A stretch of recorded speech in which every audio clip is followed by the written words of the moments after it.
Hello and welcome.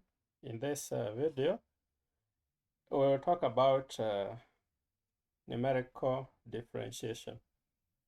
We start by defining the differential operator D. D, capital D, is the differential operator, the derivative with respect to the variable. In our case here, the variable, we shall use the variable as x, the dependent variable. So we define the capital D, which we call the differential operator, by d by dx, the differential the differentiation with respect to x, so that we can think of something like, if we write dx squared, we shall mean d by dx of x squared, where we differentiate x squared with respect to x to get 2x. But our intention here is not to compute the derivatives the analytical way, rather we look at the numerical differentiation method. So remember that earlier we had defined the shift operator E by the shift operator or the translation operator by EFK is equals to FK plus 1.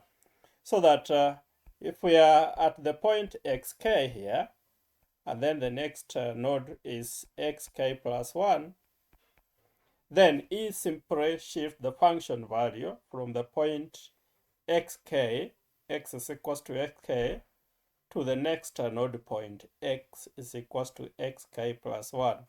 So that the function value at this point is f of xk, which we denote by fk, and the value of the function at the next node point is f of xk plus 1, which we denote by f subscript k plus 1. So when we write this one will mean f of xk plus 1, which is the same as f of xk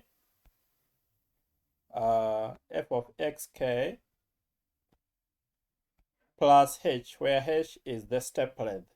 H is the length here from this point all the way to this point. This length is h, the step length.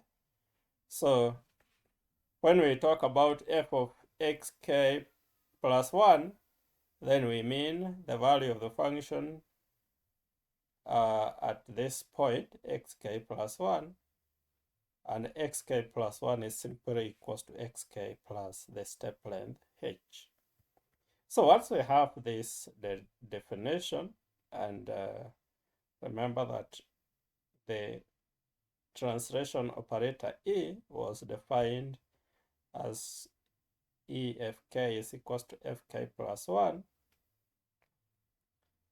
then we can replace xk with any value x, so that we write E of f of x will take us one step forward to fx plus h.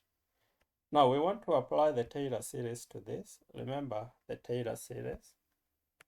Whenever the function is continuous and differentiable at some point x is equals to xk, then we write, if a function is continuous and differentiable at x is equals to x naught, then it can be expanded into powers of x minus x naught. So we write f of x plus h is equals to, or if this is x naught, is equals to f x naught plus h f of x naught plus h squared all over 2 factorial f double prime x naught, and so on, so that any term is of the form h raised to power n all over factorial n, multiplying the nth derivative of the function evaluated at the point x is equals to x naught. So we apply the Taylor series, and so we see that when we write e of f of x, which is f of x plus h, then we can expand it as a Taylor series of this form. And notice that when we write f prime of x, we mean the derivative with respect to x of f of x, which using the notation that we have defined above there, we can write df of x. When we write the second derivative, which is d squared by dx squared f of x, then we can write this one as d squared f of x, and so on. So the third derivative can be represented by d cubed, the fourth derivative by d raised to power 4, the nth derivative by d raised to power n. So this quantity here, we can write it as bd power n f of x. That is the nth order derivative. So in this case, our series could be expressed in operator form. So where we have f prime, we replace with d f of x. Where we have f double prime, we write d squared.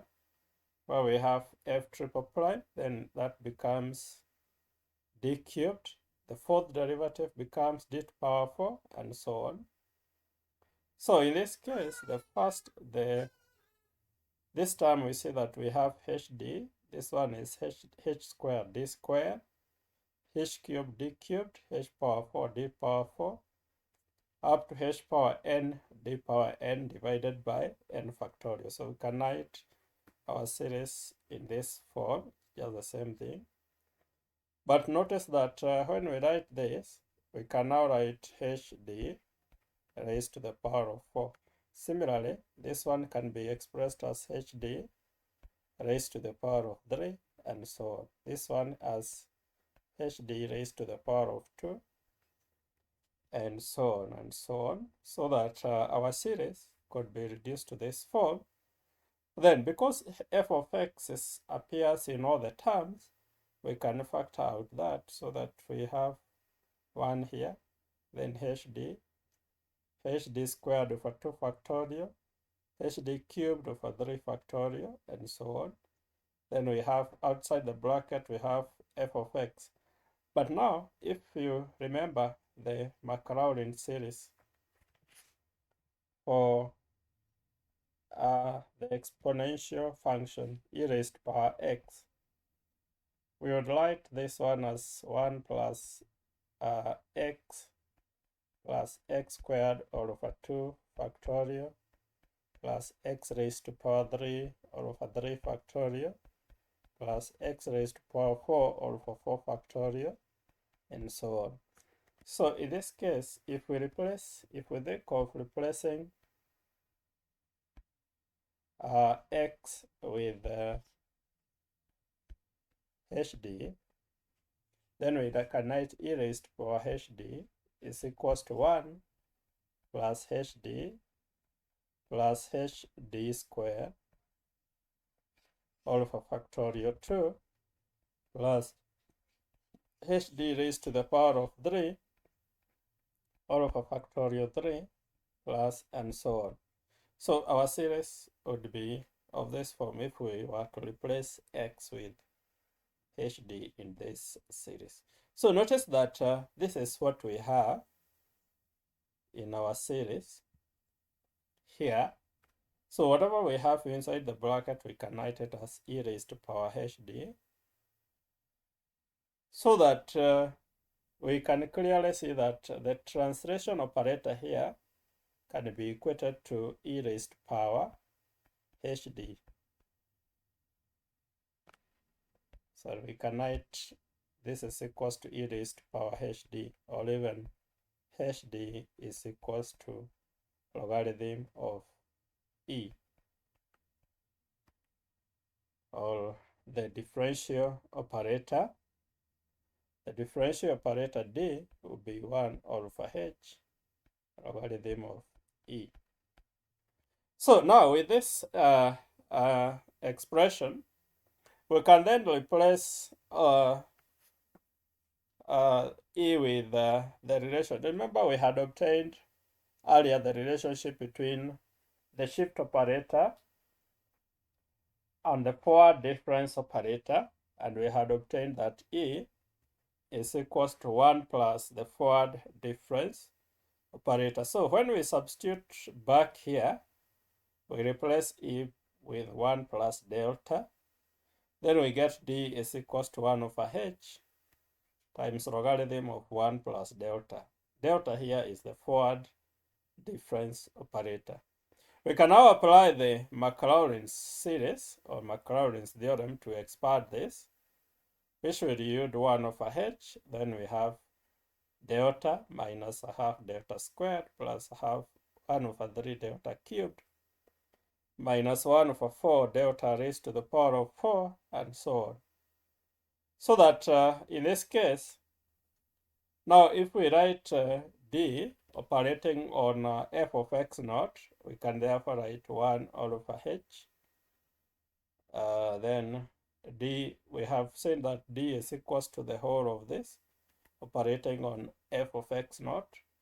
Then we push the f of x naught here inside here, so that we multiply each term with the f of x naught.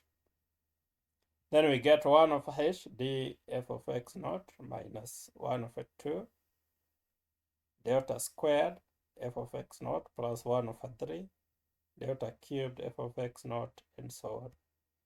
All f prime, this is the first order derivative, can be expressed in terms of the forward differences.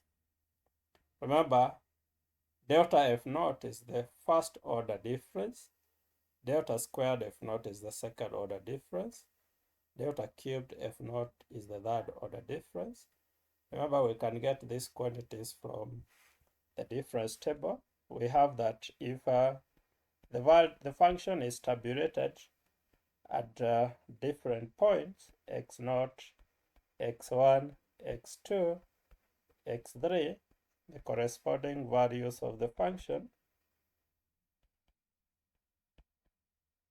we can get the difference between the values of the function, that is f1 minus f0, and we have that as the first order difference, which we denote by df0. f2 minus f1 is the delta f1. Then f3 minus f2 is delta f2. Those are the first order differences. If we get the difference between the first order differences, then we get the second order differences. For example, delta f1 minus delta f0 will give us delta squared f0. Delta f2 minus delta f1 will give us delta squared f1. These are the second order differences. Then we can get the difference between the successive second order differences to get the third order differences. Delta squared f1 minus delta squared f0 will give us delta cubed f0, and so on. So once we identify x0, we can draw a line that slopes downwards to get the other quantities that has the same notation f0.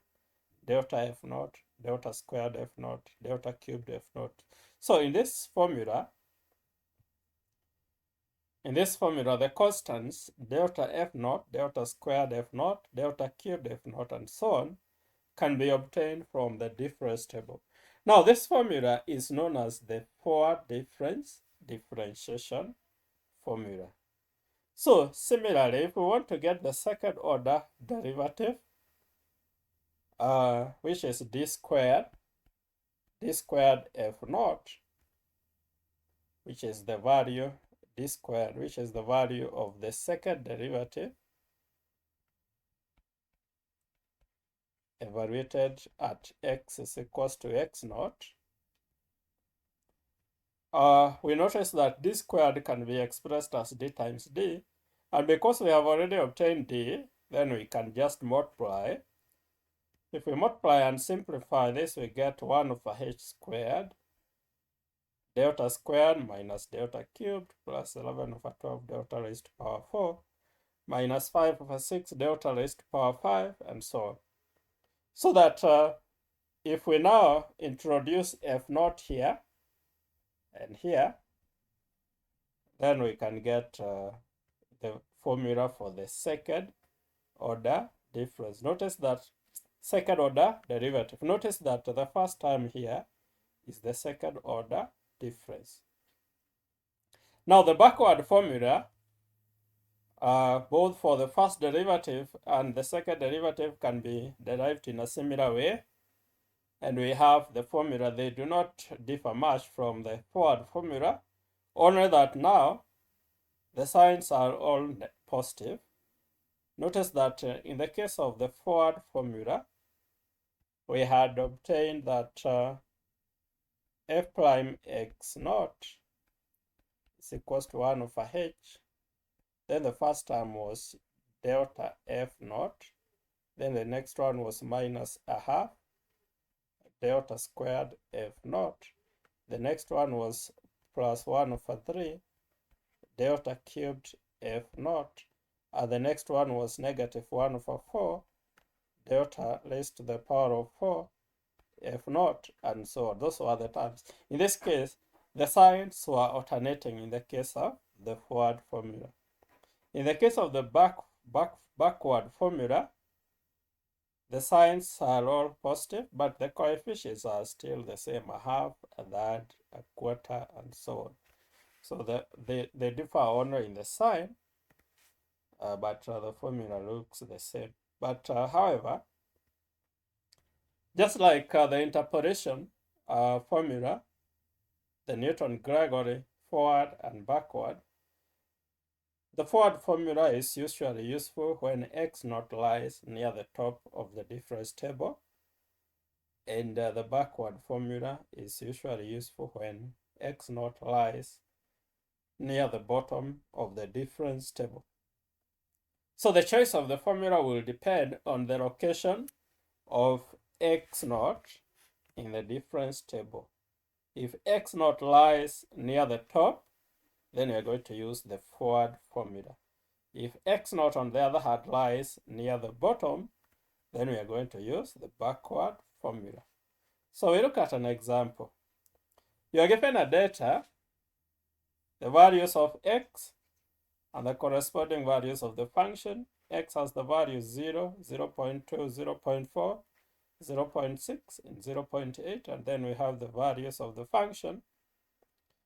So we want to compute the values of f prime of 0.2 and f double prime of 0.2, the first and the second derivative, evaluated at x is equals to 0.2.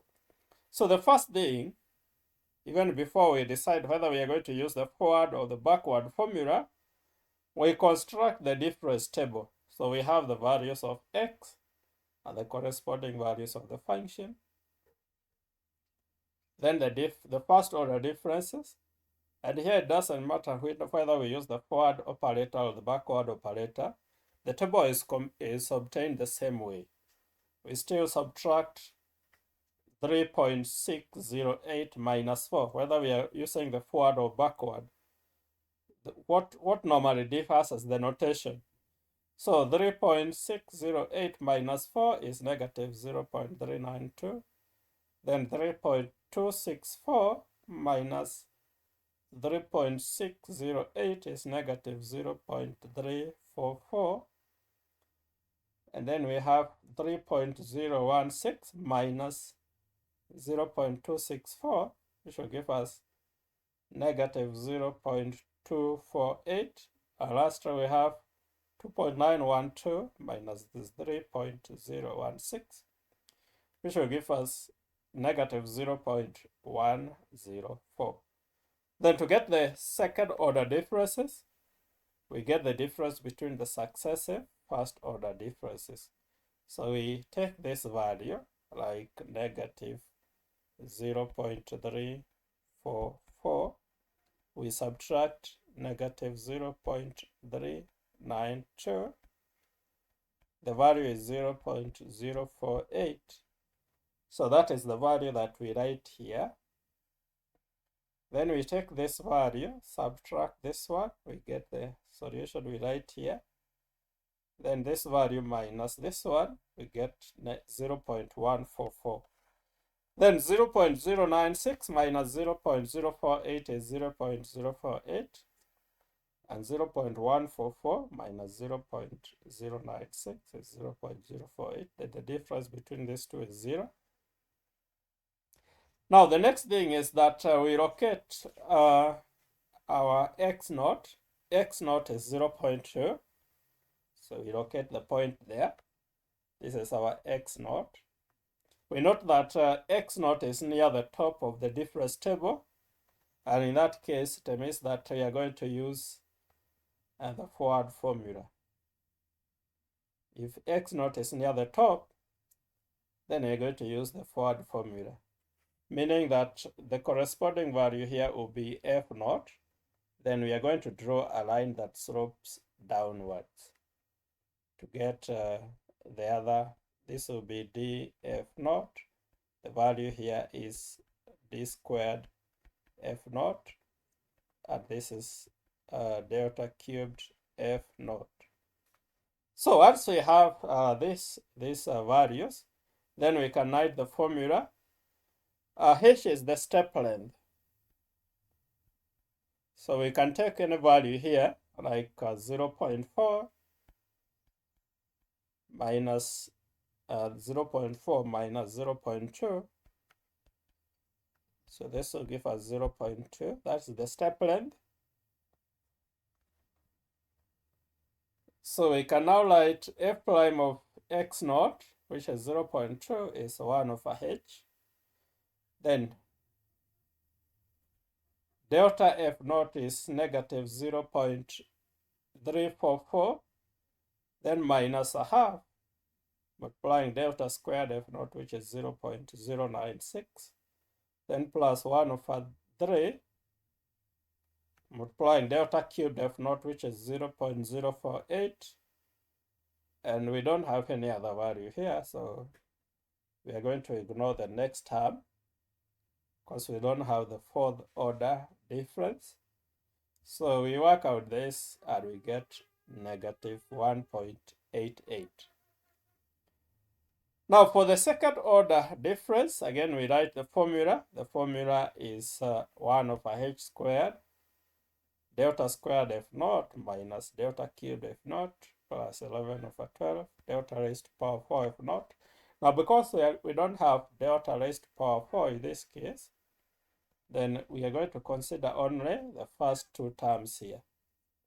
Notice that delta squared f naught is the value that we have here, 0.096.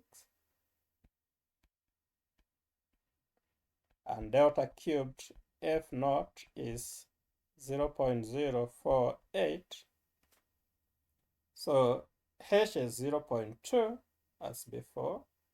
So we have 1 over 0.2 squared into 0.096 minus 0.048, which is 1.2. This is the value of the second derivative at the point where x is equals to 0.2.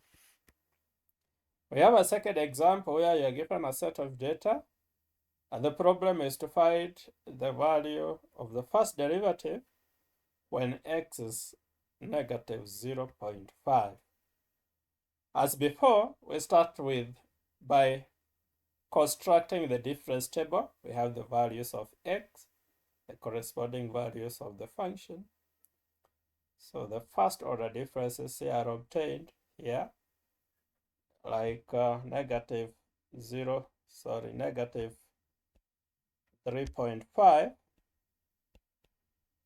minus 2, and this will give us negative 1.5.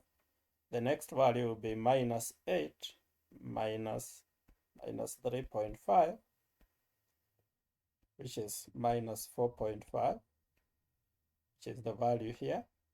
The next one is minus 12.5 minus 8, which again gives negative 4.5.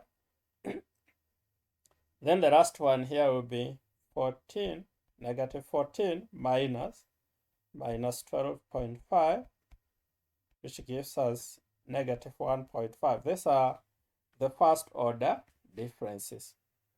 Then the second order differences are obtained as the difference between the successive first order differences. So minus 4.5 minus 1.5, which is negative 3.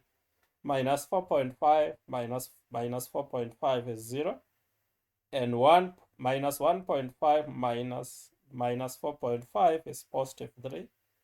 Then the difference here, 0 minus 3 is positive 3. 3 minus 0 is 3. Then 3 minus 3 is 0. So we identify that x naught, which is 0.5, again is near the top of the difference table. So we draw a line that slopes downwards and pick the entries that lies above this line. So we write the formula. Again, h here will be 0 minus 0.5. You see the values of x have a spacing of 0.5. So h is 0.5. So we get 1 over 0.5. Then the first order difference is this one. The second order difference is 0. The third order difference is 3. So we have minus 4.5 minus half times 0 plus 1 over 3 times 3. Working out this, we get a value of 7. We have question example 3, where you have the set of data. Then you have to find f prime of 3 and f double prime of 3. Again, we start by constructing the difference table. This time we find that x naught, which is 3, lies at the bottom of the difference table, meaning that we are going to use the backward formula. In this case, we draw a line that slopes upwards and pick the entries below the line. So this will be the first order difference. This is the second order difference. This is the third order difference. And this is the fourth order difference. Number raised to the power of 4. So when we write the formula again, the step length here, we can see h would be, we can write 3 minus 2.5, which is 0.5. The spacing here of x values is 0.5. 3 minus 2.5 is 0.5. So we write 1 over 0.5. Then the first order difference here is 5.154 plus a half times the second order difference, which is 2.611. Then plus a third times the third order difference is 1.225. Plus a quarter times the fourth order difference is 0.482. Working out this, we get that is 13.9767. Now the second order difference can be obtained the same way, but now we use a formula for the second order difference. 1 over h squared nabla squared f naught plus nabla cubed f naught plus 11 over 12 nabla raised to the power of 4 f naught. We do not have the fifth order difference, so we are going to truncate our series at this point. So nabla squared is 2.611. Nabla cubed f naught is 1.225, and nabla raised to power 4 f naught is 0.482. So substituting those values, then we get 17.113. So that's how we get those values. So next we find the 2 and 3 point formula. 2 and 3 point formula. So we consider a function which is continuous and differentiable. A function y is equals to f of x. So if the function is continuous and differentiable, at x is equals to xn, then the function can be expanded as a Taylor series of the form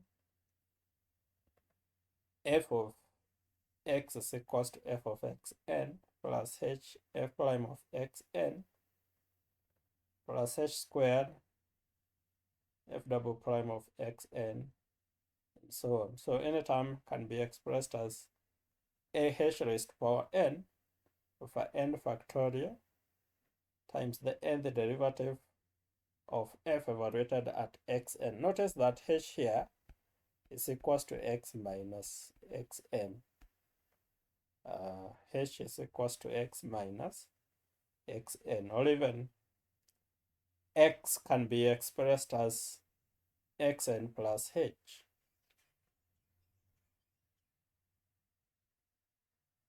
So we can replace x here with xn plus h, so that we write f of xn plus h. Now we can call this equation 3. That will make it easier for us to refer to it later. Now we may consider the case where h is small, and if h is small, then the term with h squared can be approximated to be equals to 0. Those terms with h power 2, h power 3, h power 4 can be ignored. We can ignore those terms so that we consider only the first two terms in this series. So that we write f of xn plus h is equals to f of xn plus h f prime of x. That is, if we can make h very, very small, then the series expansion can be approximated by the first two terms of the series. Now from this expression here, we can make f prime the subject. That is, from this we can write h f prime of xn is equals to f of xn plus h minus f of xn, and then divide this side by h, divide this side by h. We'll get this expression here, which makes an approximation to the first derivative. This one gives an approximation to the first order derivative of the function f at x is equals to xn. Now this equation, equation 4, we shall call it the 2-point forward difference formula.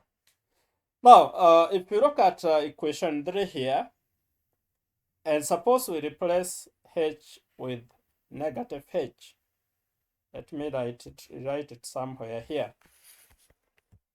So if you look at equation 3, f of xn plus h, which is equals to f of xn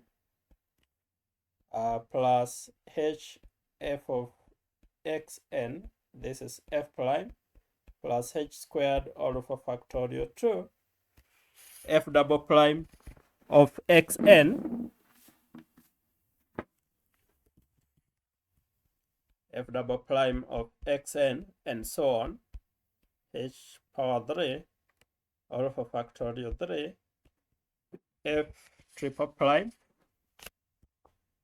xn, that derivative evaluated at xn. Suppose we replace h with negative h, then we shall get f of xn minus h, which is equals to f of xn minus h f prime of xn. Then the next term will be minus h squared, but when you square a negative number, you get positive. So this will still be positive, h squared over 2 factorial, f double prime of xn But now the next term will be h minus h cubed, which will give us minus h cubed all over factorial 3 f double prime, triple prime of xn, and so on. So that you see that the even powered terms will retain their sign as positive, but the odd powers, the sign of the odd powered terms will reverse. So in this case, we'll get f of xn minus h f prime of xn plus h squared over 2 factorial f double prime of xn, and so on. The next term is negative, the next one is positive. If we have the next term, the power 5, it will be negative, and so on. So the terms where we have the odd powers of h, the sign will reverse, will become negative. But where we have the even powers of h, the sign will remain positive. So in this case, we have this equation 5. Now, if again we consider the case where h is small, so that we ignore the terms with h squared, h power 3, h power 4, then we can approximate the series using the first two terms as we have done in the other case. And therefore, if we now make f prime the subject here, from this one we can get h f prime of xn is equals to f of xn minus f of xn minus h. Then we divide this side by h, we divide here by h, and we end up with this equation. We call this one the backward difference formula. We call this one the backward difference formula. So equation 4 was the forward, this one, the forward difference formula, and equation 6 is the backward difference formula. We call them the 2-point formula because they are utilizing 2 points. Notice that we can think of having the point x not here. We want to approximate the derivative of the function at this point xn. Then we consider the point xn plus 1.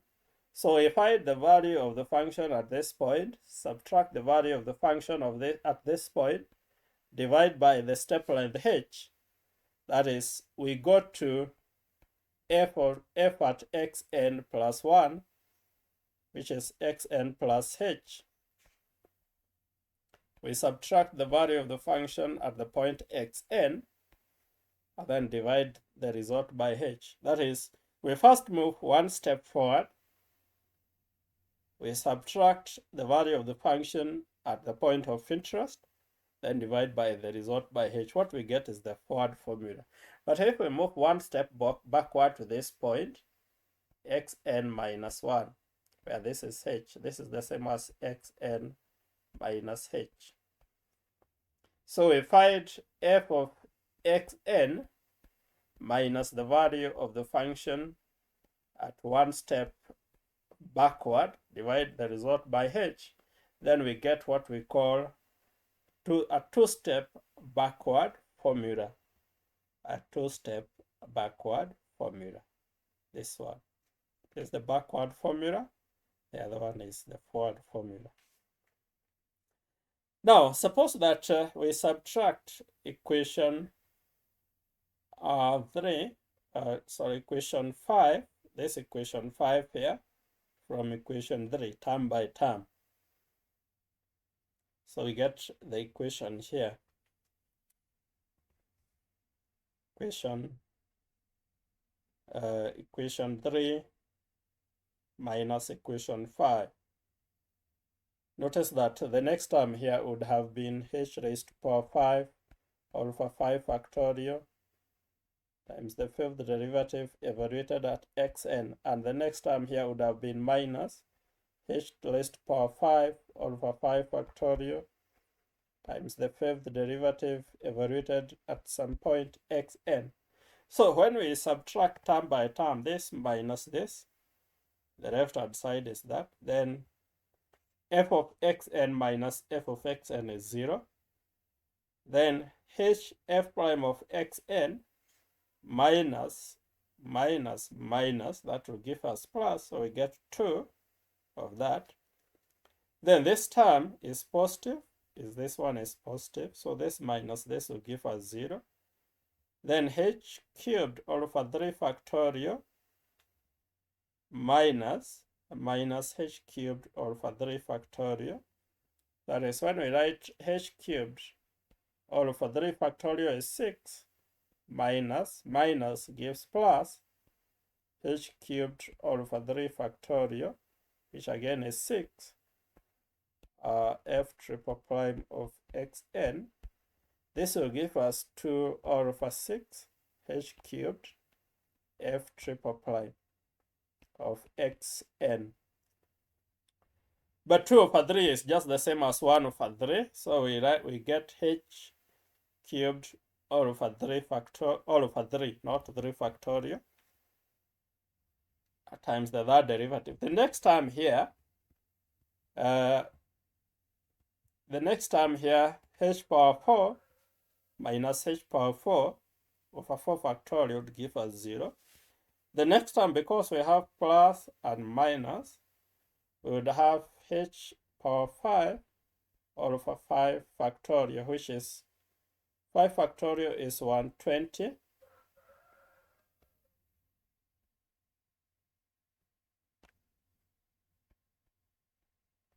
Minus, so we get plus h power 5 all over 120.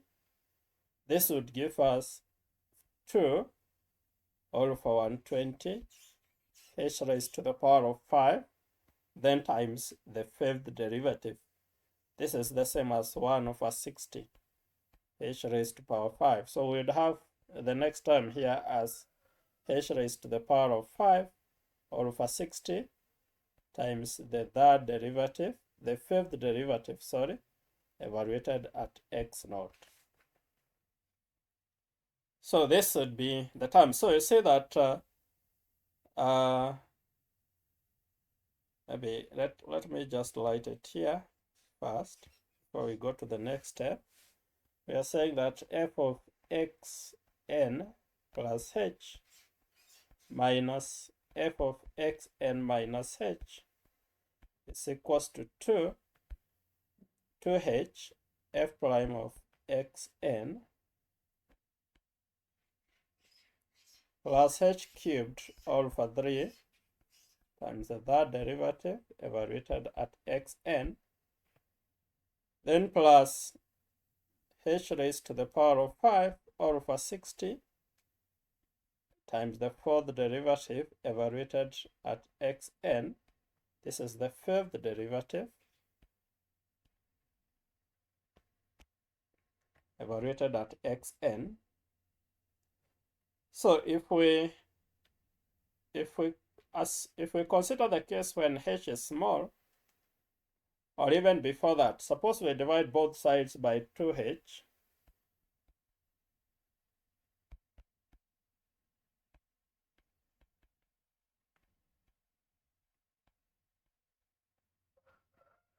Then we can get f of xn plus h minus f of xn minus h divided by 2h is equals to f prime of xn. Then plus, if you divide this term by 2h, the power of h will reduce to 2. So we'll get h squared all over 6 times the third derivative evaluated at xn. The next one will be h power 4 all over 120 times the fifth derivative evaluated at xn. So now if we consider the case where h is small, so that h squared is approximated to be insignificant in this case, then we can get f prime of xn is equals to f of xn plus h minus f of xn minus h divided by 2h. So in this case, if you look at this case here, we have the point of interest, which is xn. Then we move one step forward, which is xn plus h, and one step backward, which is xn minus h. We find the value of the function at this point and the value of the function at this point. Then we express the derivative of the function at this point in terms of these two values, the value here and the value here. We call this formula, the 2-point central difference formula. We call this formula the 2-point central difference formula. So we want to look at how we can make use of this formula in solving some problems.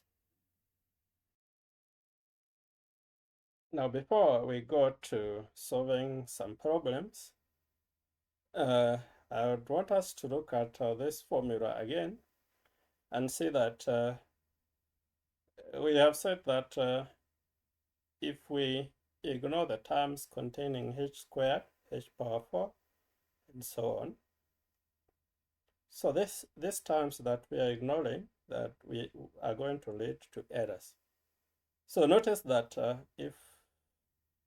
when we write this formula in this form, then it is important that we recognize that there are other terms that we have left out. If we just made f prime of x and the subject here,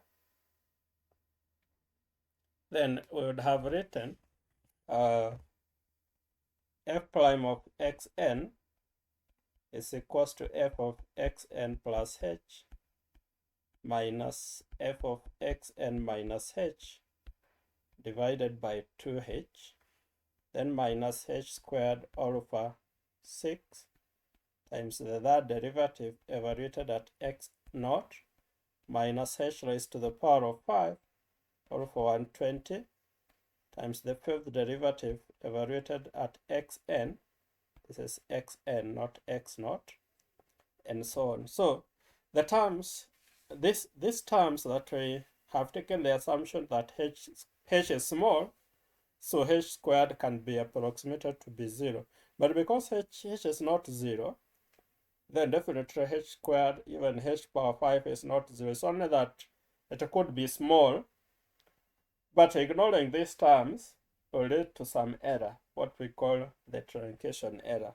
So we can write that this formula, we can write f xn plus h minus f of xn minus h divided by 2h plus tn, or let me call it en, the truncation error, plus en, where en in this case is the truncation error and could be expressed as en.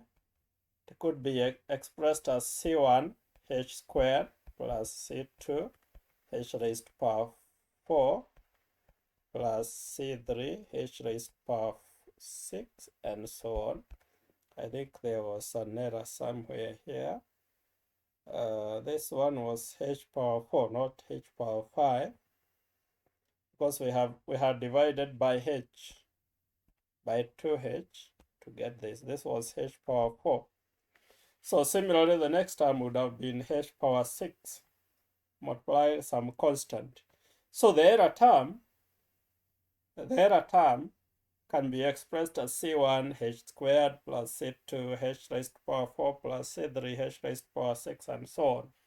This is the error, the truncation error of the method. So the method, we shall call it the 2-point central difference formula, the 2-point central difference formula. Now we can derive the 3-point central difference formula by adding the two equations that we initially subtracted here. If we add them, if we now add them, we add this to this, we shall go to add this term, this and this will give us 0. Then these terms and this will give us h squared f double prime xn. The cubic term will give us 0. Then the next one will add up to this. So here we can make the second order derivative the subject, which will reduce to this. So this one we call it the central difference 3-point formula. This one is usually used to find the second order derivative. But in this course, we shall restrict ourselves to the 2-point central difference formula. So we shall not go to the second order derivative. So we are not going to make use of this formula, but we are going to make use of the previous one, this one, with the error term that we have derived here. So when going to the application, we look at how we can minimize the error in the approximation, and we shall use what we call the Richardson extrapolation method. So the Richardson extrapolation method is used to improve on the accuracy of the 2-point method, the 2-point formula. So to improve on the accuracy of the derivative of a function, that is obtained by starting with an arbitrary chosen value of h, we shall make use of the Richardson extrapolation. And the idea about the Richardson extrapolation is basically to combine two values of the first derivative f prime of x obtained using the same method, but with two different step sizes. We usually use the step size h and step size h over 2 to yield a higher order method. So we consider the central difference 2-point method that was given by equation 8, where et was the truncation error, which could be expressed in this form as we had seen, where C1, C2, and C3 are constants, so that the method can be expressed in this form, where fh here is this quantity f of x n plus h minus f of x n minus h divided by 2h. So fh here is simply this one, the 2-point method. See that the 2-point method, we had this quantity plus the error, the truncation error. So the truncation error is given by this. So we have the method plus the error. So if we replace h with h over 2, this expression, that is where we have h, we write h over 2. This becomes h power 4. This when we write h squared all over, not that. We write h over 2 squared. This becomes h squared all over 4. The next one, h power 4, we write h over 2 raised to the power of 4. So we get h power 4 all over 8, all over 16, so 2 raised to power 4 is 16. So we replace h whenever it appears here with h over 2. So we get f h over 2, c1 h over 2 squared plus c2 h over 2 raised to the power of 4 plus c3 h over 2 raised to the power of 6. Then we expand that, we get h squared over 4, h power 4 over 16, h power 6 over 64. Then remember we had the other formula, f prime of xn, which was fh plus c1 h squared plus c2 h raised to the power of 4 plus C3 h raised to the power 6. We want to eliminate C1. So in order to eliminate C1 here, notice that we can multiply the first equation here, this equation, by 4, and then get the difference between the two. Because if we multiply this equation by 4 everywhere, then this term will be C1h squared, just like this one.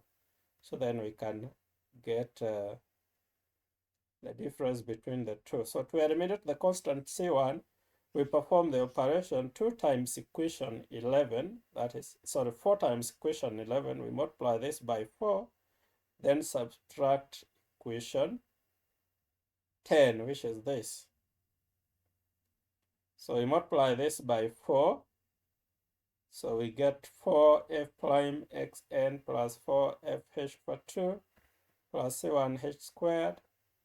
All that. Then the other equation is this. We subtract this minus this will give us 3 f prime of xn. Then this term minus this one, 4fh over 2 minus fh. This c1h squared minus c1h squared is 0. So we get c2 over 4 minus c2 is minus 3c2 times h raised to the power of 4. Then c3 over 16 minus c3 will give us minus 15 over 16 c3. Then multiply that by h power 6. I notice that instead of writing this constant here, this one is just a constant which we can call d1. This is another constant that we can call d2. So we write f1 h over 2, where f1 here, h over 2, is just equals to 4f h over 2 minus fh, the whole of this.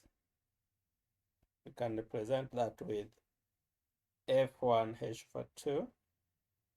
Then d1 is minus 3c2 all over 4, and d2 is minus 15 over 16 c3. And so this one is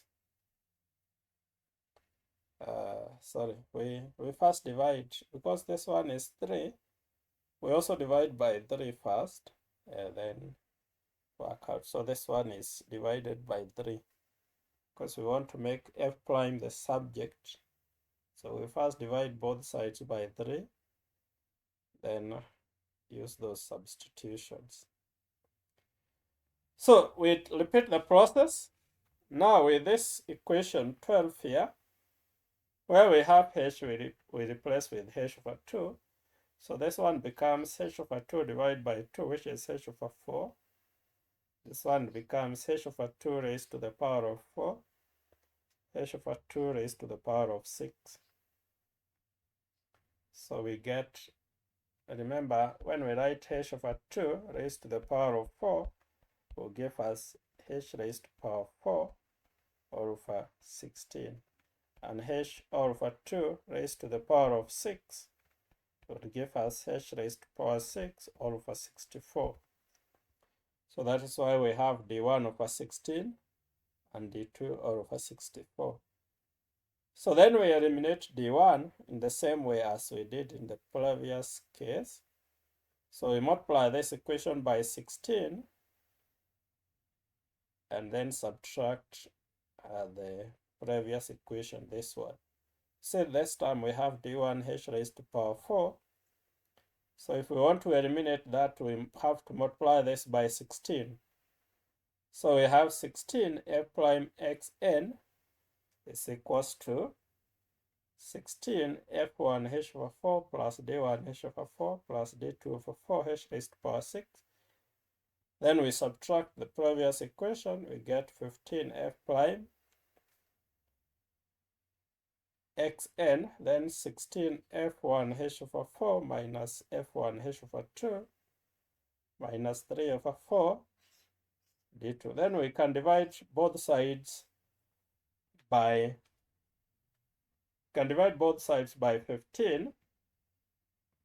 So we can divide here by 15, we divide here by 15, so that we get f prime of xn is equals to 16 f1 h all over 4 minus f1 h all over 2 divided by 15, then minus, if you divide here by 15, this will be 3 over 60.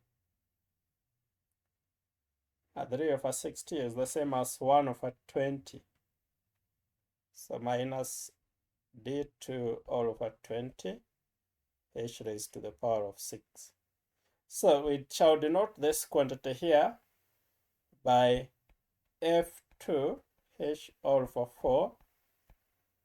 Then the coefficient here in the next term, we can denote it with a quantity like a1 because it's just a constant. So we write a1 h raised to the power of 6. So notice that we can repeat this process to eliminate a1. So if we repeat this process many times, we can get this kind of a formula, which is known as the Richardson extrapolation to the limit. Let's look at an example of how we can use this method.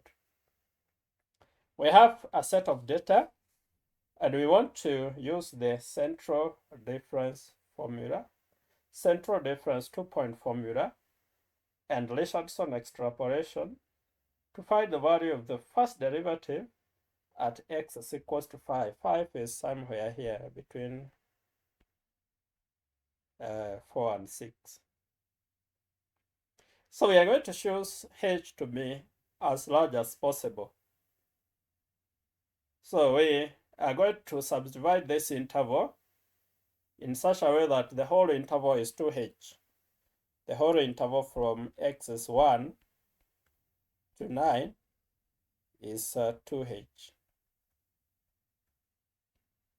So in this case, 2h will be equals to 9 minus 1, which is 8, and therefore h is equals to 4. So when we write our xn is equals to 5, because we want to find the value of the function at x is equals to 5, when we write xn plus h, this will be 5 plus 4, which is 9. And when we write xn minus h, this will be 5 minus 4, which is 1. So in our formula, the central difference 2-point formula, let me write here. We write f prime of xn is equals to f of xn plus h minus f of xn minus h divided by 2h. Because h is 4, 2h is 8, then this will be f of xn is 5, because we want to find f prime of 5. So this will be 5 plus 4, which is 9, minus f of 5 minus 4 is 1. So f of 1 divided by 8. So from the table of values given, we need to find what the value of f of 9 and the value of f of 1, then subtract. This quantity is what we shall denote by fh. So we have f of 9 is 121, f of 1 is 2. So we shall have 121 minus 2 divided by 8, which is 14.875. Next, we replace h with h over 2. So instead of writing, now remember, fh we have defined this as f of xn plus h minus f of xn minus h divided by 2h. So when we replace h with h over 2, then we shall get fh all over 2, which will be f of xn plus h all over 2 minus f of xn minus h all over 2 divided by 2 times h all over 2. And because h over 2 is h was 4, so h over 2 is 2. So this will give us f of 5 plus 2 minus f of 5 minus 2 divided by 2 times h over 2. H over 2 is 4. 4 over 2 is 2. 2 times 2 is 4. So this will be f of 7 minus f of 3 divided by 4. So from the table, we find the value of f of 7 and the value of f of 3, then substitute. You can see f of 7 is 92, f of 3 is 16. So you shall have 92 minus 16. 92 minus 16, we divide that by 4, we get 19. Next, we need to replace h with h over 2 in this expression. If we replace h with h over 2 here, then we get h over 4 here, and h over 4 here. So we get f h all over 4 is equals to f of xn plus h all over 4 minus f of xn minus h all over 4 divided by 2 times h all over 4. So this will give us f of 5 plus, remember our xn is 5, h all over 4, h was 4. So h over 4 will be 1. Then we have minus 5 minus 1 divided by 2 times 1. So this will give us f of 6 minus f of 4 divided by 2. So we find f of 6 from the table and f of 4, then divide the result by 2. So f of 6 minus f of 4 from the table, f of 6 is 67, f of 4 is 33. So 67 minus 33 divided by 2. So we get 67. We have it here, 67 minus 33 divided by 2, which is 17. So in this case, we have obtained, we say that we cannot divide h over 2 anymore. We do not have other values. We have utilized all the values. We have used all the 3 values here and all the 3 values on this side. We do not have any other entries between any other value between 4 and 6. So what we have done is that we have obtained fh all over, we have obtained fh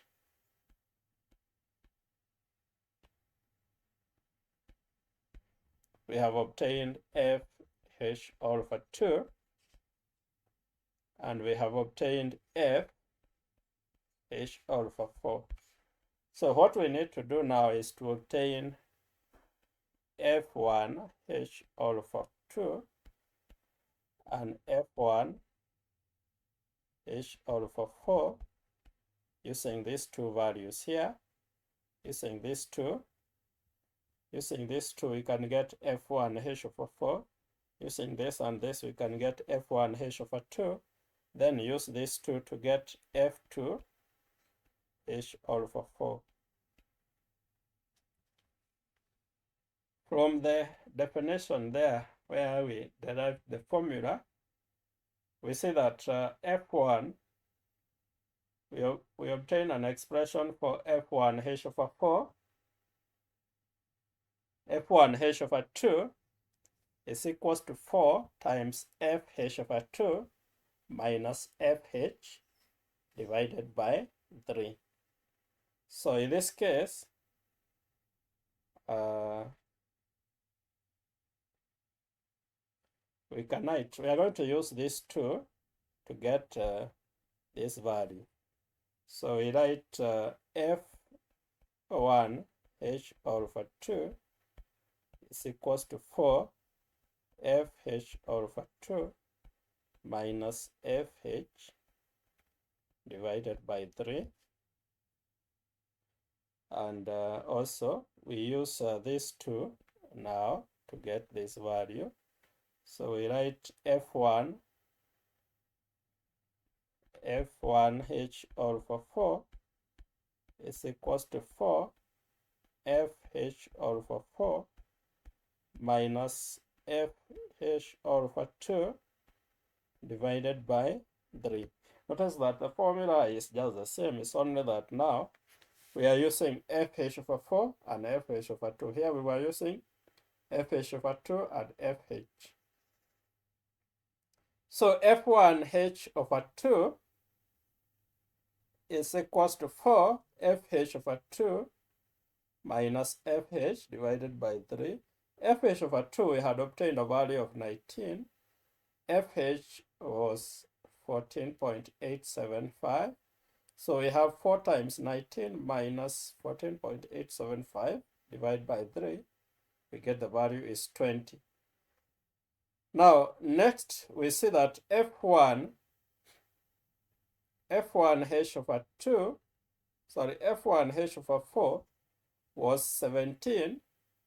The value that we had here, 17. fh over 2, this is fh over 4 was 17. fh over 2 was the previous value here, which was 19. So we have 4 times 17 minus 19.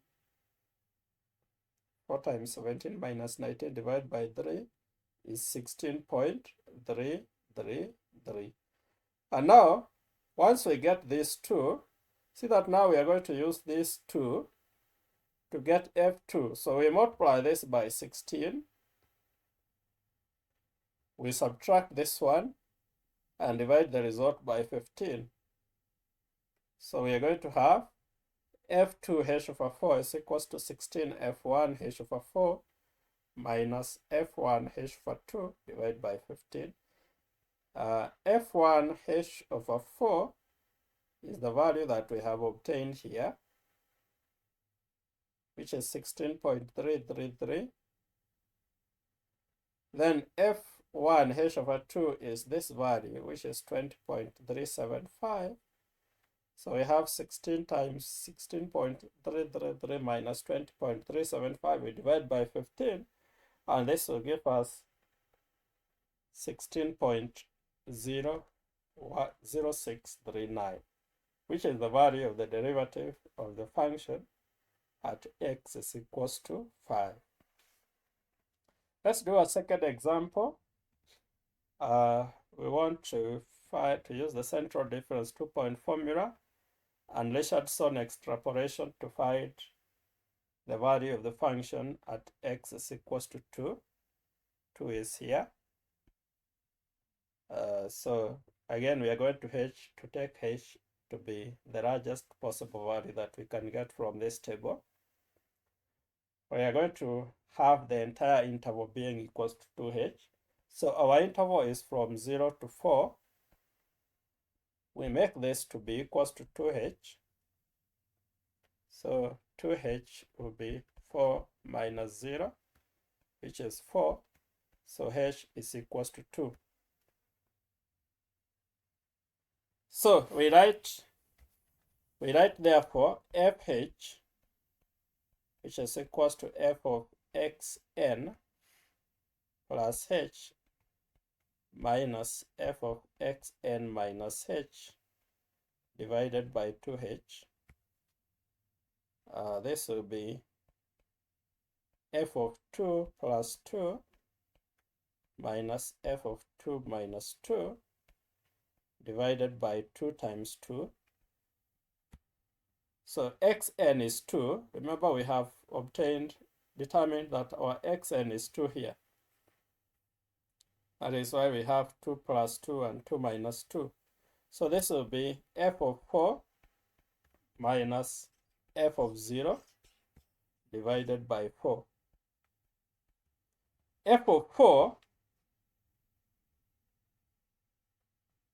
4 is given as that 8.598. F of 0 is 1. So we have f of 4 is that 8.598. F of 0 is 1. We divide that by 4. Then we get 9.3995. So this is f of h. This is fh. Because h is 2. Then fh plus h over 2 is f of xn plus h over 2 minus f of xn minus h over 2 divided by 2 times, this is h over 2, where in this case h is 2, so h over 2 is 1, so we get f of 2 plus 1 minus f of 2 minus 1 divided by 2 times 1. This is f of 3, and this is f of 1. Then from the table, f of 3 is 11.086, f of 1 is 1.718. So we substitute 11.086 minus 1.718. We divide the whole of that by 2. We get 4.684. This is f of h over 2.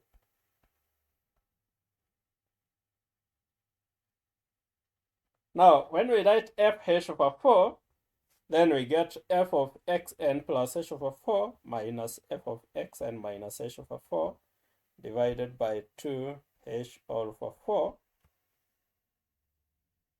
Now, h was 2, so when we write h over 4, this is 2 divided by 4, which is 0.5 or a half. So then xn was 2. So when we write xn plus h over 4, this will be 2 plus 0.5, which is 2.5.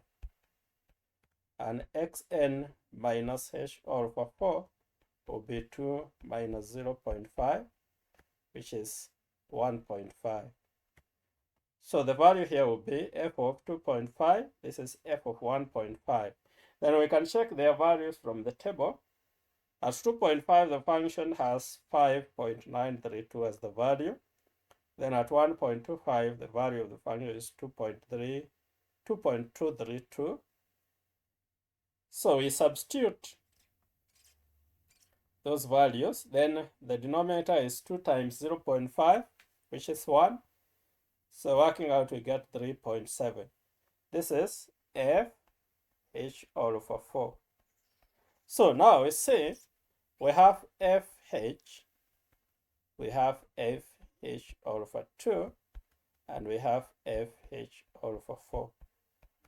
The values, these values, we have them. This one is 3.7. fh over 2 is this value here, 4.684.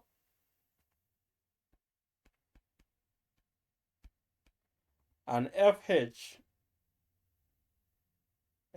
was 9.3995.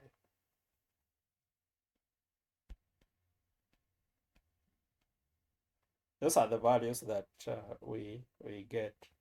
Now we use these two values here to get f1 h over 2. And f1 h over 2 is expressed as 3 times f h over 2, this is not 3 but 4,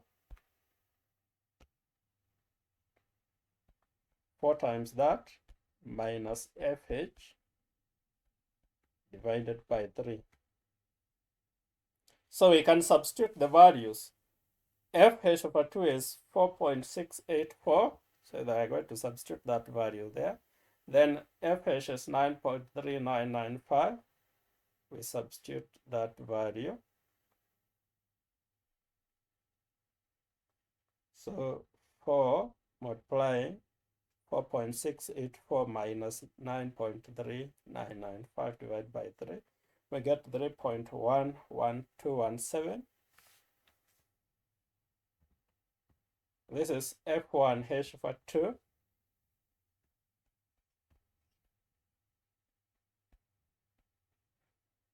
Then f1 h over 4 is obtained using these two.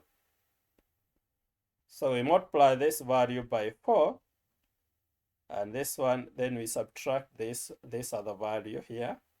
We multiply this by 4, we subtract this one, divide the result by 3. So 4 times fh over 4 minus fh over 2 divided by 3.